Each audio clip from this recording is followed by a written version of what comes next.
Liberalism Politics U.S. Politics. In her latest fiction, Selena Montgomery is a viable VP pick. Stacey Abrams. You don't run for second place. That's how Stacey Abrams responded when asked if she would consider being presidential hopeful Joe Biden's running mate during a March 2019 interview on ABC's The View.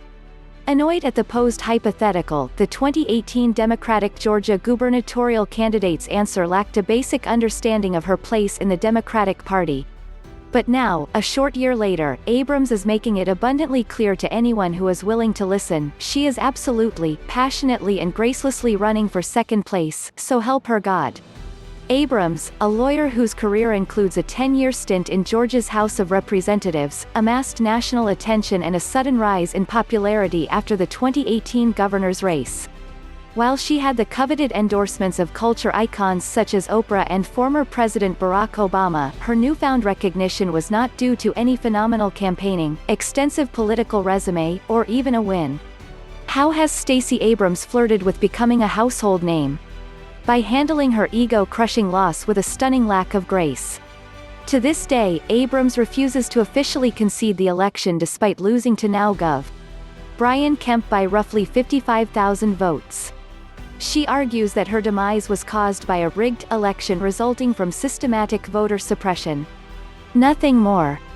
Yet her bombastic unwillingness to accept defeat has been enough to keep her relevant in the hearts and minds of Democrats moving towards 2020. Now she's on an aggressive campaign to frame herself as the most worthy number 2.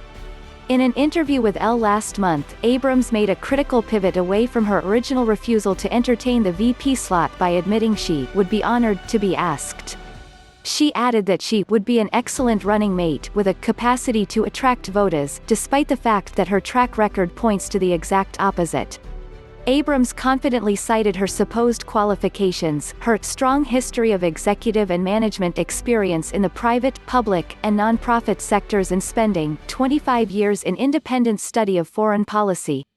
Despite her lackluster resume, she makes it abundantly clear that if Biden is looking to balance out his subpar identity politics of being an old white male, she alone would be the one to rescue him simply on the merit of being a minority woman.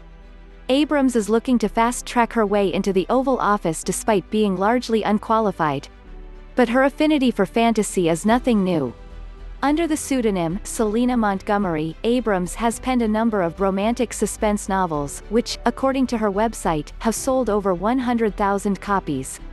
It is unknown if Abrams has ever contested the legitimacy of that number.